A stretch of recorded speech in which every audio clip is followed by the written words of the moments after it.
Vous avez déjà remarqué cette petite voix dans la tête, celle qui commande tout, tout le temps, qui ne s'arrête jamais? Eh bien, dans cette analyse, on va explorer une idée assez folle. Et si cette voix, ce n'était pas vraiment nous? On va voir ensemble comment on peut passer de cette prison du mental à la liberté de la pure conscience. C'est un voyage qui, franchement, pourrait bien tout changer. Alors, voilà notre feuille de route. On va y aller étape par étape. D'abord, on va identifier clairement cette fameuse voix dans la tête. Ensuite, on découvrira la clé pour lui échapper, le pouvoir du moment présent. Ça nous amènera tout droit à démasquer le vrai coupable dans l'histoire, l'ego. Et pour finir, on verra concrètement quel est le chemin à suivre pour s'éveiller. Allez, on commence par le commencement. Ce truc qu'on connaît tous, même sans vraiment y prêter attention. Ce monologue intérieur qui tourne en boucle. C'est le point de départ de tout, le piège fondamental dans lequel on tombe tous. Et voilà la question, celle qui peut tout faire basculer. C'est fou de se dire que la plupart des gens vivent toute leur vie complètement identifiés à cette voix, sans jamais la remettre en question. Mais et si ce n'était pas la vérité? Et si notre véritable identité se trouvait bien au-delà de tout ce bruit de fond? Parce que ce flux de pensée, ce n'est pas juste une simple activité mentale, non, c'est une véritable addiction. Le mental n'arrête jamais, il commente, il spécule, il juge, il compare, il se plaint, c'est non-stop. On est tellement habitué à ce vacarme qu'on finit par croire que c'est nous. Mais la source est claire là-dessus, ce n'est qu'un conditionnement. Et là, on touche au cœur du sujet, le changement de perspective qui libère. C'est de passer de « je suis le penseur » à « je suis la conscience qui observe le penseur ». C'est comme si on faisait un pas en arrière pour regarder la machine tourner. Juste cette prise de conscience, c'est le tout début de la liberté. On n'est plus l'acteur pris dans le drame du mental. On devient le témoin, silencieux. Regardez cet exemple, il est parfait pour illustrer la différence entre la réalité pure et ce que le mental en fait. Le fait, il est neutre, il reste 50 centimes. Point. Mais le mental, lui, il ne peut pas s'en empêcher, il doit raconter une histoire, je suis ruiné. Et c'est cette histoire qui crée la souffrance, pas du tout le fait en lui-même. Le mental est un incroyable créateur de drame.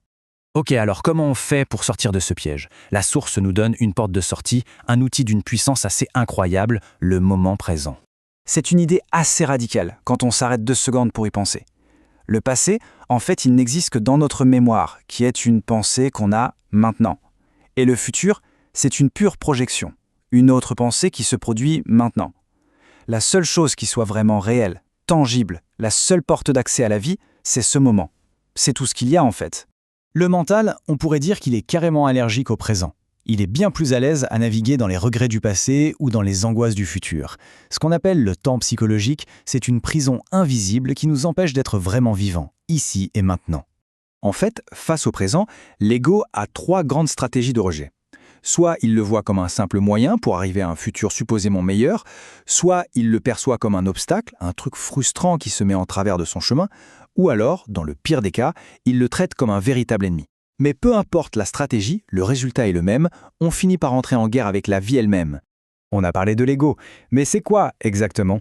C'est le moment de mettre un visage sur cet antagoniste. Mais attention, pas pour le combattre, juste pour comprendre que ce n'est en fait qu'une fausse identité. Une construction du mental. L'ego, au fond, c'est une simple erreur d'identité. La conscience, qui est pure et sans forme, s'identifie à des formes. Nos pensées, nos émotions, notre corps, nos possessions, et elle en oublie sa vraie nature. C'est un peu comme si l'océan oubliait qu'il est l'océan et se prenait pour une toute petite vague. Et voilà les briques avec lesquelles l'ego construit sa petite maison. Il se dit « je suis mes pensées, je suis mon statut social, je suis ce que je possède, je suis mon histoire ». Il bâtit son moi sur des choses extérieures, qui changent tout le temps. Et bien sûr, plus l'identification est forte, plus la peur de tout perdre est gigantesque. Et la conséquence finale de toute cette identification, c'est un sentiment constant de séparation. On se sent coupé des autres, de la nature, de la vie. C'est cette illusion qui est à la racine de toutes les peurs, de tous les conflits. C'est elle qui transforme l'expérience de la vie en un véritable cauchemar.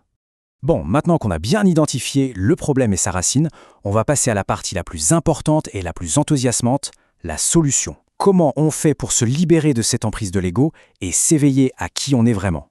La solution, et c'est ça qui est génial, ce n'est pas de se battre contre l'ego. Lutter contre lui, c'est encore lui donner de l'énergie, le renforcer. Non, la clé est beaucoup plus simple, plus subtile. C'est juste l'observation. C'est comme allumer la lumière dans une pièce sombre. L'obscurité ne se bat pas, elle disparaît, c'est tout. Alors concrètement, comment on pratique? C'est assez simple, ça repose sur 3 piliers. D'abord, on observe, on devient ce témoin silencieux de son propre mental. Ensuite, on accepte, on arrête de se battre contre le moment présent, on laisse tomber la résistance. Et enfin, on se désidentifie. On réalise qu'on n'est pas le contenu de sa vie, mais l'espace conscient dans lequel tout ça se déroule. Et là, la vie prend une saveur complètement différente. Le but, ce n'est plus seulement d'atteindre des objectifs à l'extérieur, mais c'est d'infuser chaque action, même la plus banale, avec de la conscience. Le comment on fait les choses devient alors bien plus important que le quoi. C'est l'union parfaite entre l'être et le faire. Et on va terminer sur cette question fondamentale. Si on n'est pas ses pensées, ni son corps, ni son histoire, alors qui est-on ? La réponse ne se trouve pas dans une nouvelle définition, une nouvelle étiquette mentale. Elle se trouve dans l'expérience directe de ce silence qui reste, quand tout le bruit du mental s'est enfin apaisé. C'est peut-être là que la véritable découverte commence.